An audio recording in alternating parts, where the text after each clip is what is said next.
नमस्कार साथियों, सहारा इंडिया से जुड़ा विषय आपके बीच में लेकर आया हूं और मैं मेरे चैनल के माध्यम से इस देश के 13 करोड़ पीड़ित और शोषित और वंचित निवेशकों के भुगतान की लड़ाई हमेशा उठाता रहा हूं और हमेशा मेरे चैनल और मेरे मंच के माध्यम से मैंने लोगों को जोड़ने का काम किया और उसमें ही विश्वास करता हूं।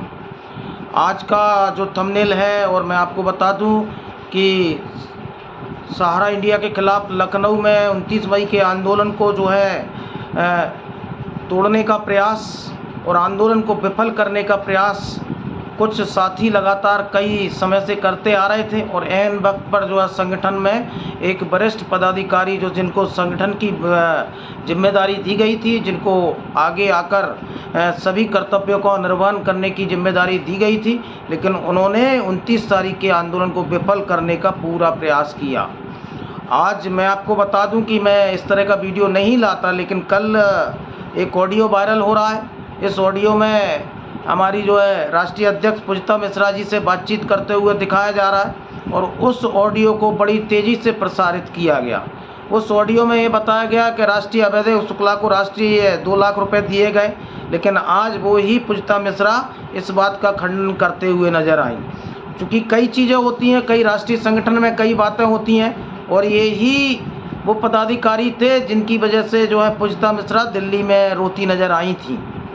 लेकिन कई चीज़ें हैं जिनको जो है हम सोशल मीडिया के माध्यम से वायरल नहीं करना चाहते और ना हमारे सैद्धांतिक विचारों में है, और कई ऐसी विचार हैं। और चूँकि मैं आपको बता दूं कि इनके कई ऑडियो भी हैं। मेन मुद्दा तो ये था कि ये जो है प्रदेश अध्यक्ष झारखंड को उनकी जिम्मेदारी नहीं दे रहे थे और जो झारखंड में प्रदेश अध्यक्ष का जो पूरा जो काम धाम है और उनके जो है पूरे खातों की जो है पूरा अकाउंट की डिटेल है, उसका पूरा जो है पूरा चार्ज उनको नहीं सौंपा जा रहा था। मेन मुद्दे की लड़ाई ये थी।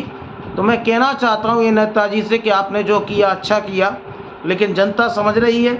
आपने 29 तारीख के आंदोलन को जो है विफल करने का प्रयास किया। ये वो ही नेताजी थे जो बोकारो में जो है धरना प्रदर्शन कर रहे थे और एक जो है जोनल मैनेजर के कहने पर इन्होंने जो धरना प्रदर्शन ख़त्म किया था और उन्होंने उनको मार्च तक का समय भी दिया था। तो मार्च तो निकल गई, अभी जो मई चल रही है। तो मैं पूछना चाहता हूँ ऐसे लोगों को, ऐसे जयचंदों को जिन्होंने ऐन वक्त पर इस आंदोलन की गति को ब्रेक करने का काम किया, उनको जनता ज़रूर जवाब देगी। और मैं कभी किसी व्यक्ति विशेष पर टीका टिप्पणी नहीं करता, लेकिन ये ऑडियो कल वायरल हुआ और ऐसे लोगों ने वायरल किया जिनको इसके पहले इस संगठन से निकाल बाहर किया था।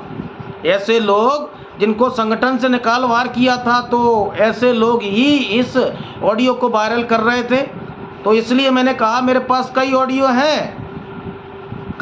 हैं जो प्रदेश अध्यक्ष बता रहे हैं कि उन्होंने मुझे जो है सहयोग नहीं किया और पूरे अकाउंट में, झारखंड के अकाउंट में शामिल नहीं किया। तो अगर इतना ही निष्पक्ष रखते हो तो झारखंड में जितनी भी कार्यकारिणियाँ गठित हुई थी और जितनी भी कार्यकारिणियाँ बनी थी और संयुक्त ऑल इंडिया जन आंदोलन संघर्ष न्याय मोर्चा के बैनर तले जितने भी रुपया आपने पूरे जिलों में लिया है, एक एक रसीद का हिसाब दीजिए, एक रसीद का हिसाब दीजिए, है ना। तो आप और प्रदेश अध्यक्ष प्रभात कुमार को एक रसीद का हिसाब दीजिए कि आज संगठन के बैनर तले जितना भी जो है पैसा लिया गया और जितनी भी जो है रसीदें कटी गई, तो बड़े पाक साफ बनते हैं। और आज इनकी वजह से ही आंदोलन को आज इन्होंने ब्रेक करने का प्रयास किया है, लेकिन लोग लगातार इस आंदोलन को तोड़ने का प्रयास कर रहे हैं। लेकिन एक सफल आयोजन 29 मई को होगा।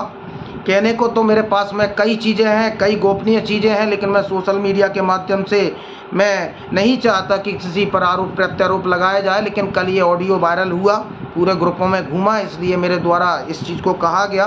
कभी मैं पर्सनली नहीं होता और मेरा काम जो है लोगों को जोड़ने का है, तोड़ने का नहीं है। और मैं कहना चाहता हूँ कि मैंने एक चीज़ और कही थी जिस पर मैं कायम हूँ। मैंने कहा था कि लगातार एक सुनियोजित साजिश के तहत संगठन में बिखराव का प्रयास किया जा रहा था और बिहार में ये बखूबी किया गया। बिहार में कई जिलाध्यक्षों से जब 10 तारीख को मीटिंग हुई थी, उसके पहले से लगातार ये जो है लोगों को दिग्भ्रमित करने का काम कर रहे थे और संगठन को क्षति पहुंचे इसका काम कर रहे थे, जिसका जीता जागता उदाहरण कई जिला अध्यक्ष हैं और कई जिलों के लोग। लेकिन आज लोग समझ रहे हैं कि इकलौता संगठन है जो सहारा के 13 करोड़ पीड़ित निवेशकों के लिए लड़ रहा है। आप 100 रुपये के लिए परेशान है, जिसने हज़ारों लाखों करोड़ की लूट की, जिसने हज़ारों करोड़ रुपए लूटा। तो मैं कहना चाहता हूँ कि अभी अयोध्या के साथियों ने एक वीडियो भेजा था, जिसमें ये जो है झारखंड के नेताजी बड़े बड़े भाषण देते नज़र आ रहे थे और सरयू नदी के किनारे पे जो है एक कसम खाते नज़र आ रहे थे कि मैं सहारा के पीड़ित निवेशकों के मरते दम तक लड़ाई को आगे बढ़ाऊंगा। तो आज क्या हुआ और वो निवेशक को ये क्या जवाब देंगे कि आज इन्होंने आंदोलन को ब्रेक नहीं किया, आंदोलन को एन समय पर जो है इन्होंने दगा नहीं दिया, इस संगठन को दगा नहीं दिया जिसने इनको सर्वोच्च पद पर बैठाया और सबसे आगे अग्रिम पंक्ति में बैठाकर हमारा ज़्यादा विश्वास करना ही हमारे भरोसे को तोड़ने का काम किया। तो संयोजित साजिश के तहत इन्होंने आंदोलन को जो है कमज़ोर करने का काम किया, लेकिन आंदोलन 29 मई को एक सफल आयोजन में तब्दील होगा और ऐसे लोगों के लिए जवाब है। तो आज सोशल मीडिया पर वो सभी मधुमक्खियों की तरह भिन भिना रहे हैं जो लोग आंदोलन को इसके पहले जो है छोड़ चुके हैं। आप बताइए ना कि आपने क्या किया सहारा पीड़ित निवेशकों के लिए, आपने ऐसा कौन सा काम किया? केवल और केवल बुराई करना तो जो है कोई भी कर देता है, लेकिन जोड़ने का काम करिए। आपने कौन सा ऐसा प्रयास किया आंदोलन के रूप में कि सहारा के पीड़ित निवेशकों तक की भुगतान की परेशानी सरकार तक पहुंच पाए? यही संयुक्त ऑल इंडिया जन आंदोलन संघर्ष न्याय मोर्चा है, यही क्रांतिकारी साथी हैं जो चढ़ के आंदोलन को बड़ा कर रहे हैं।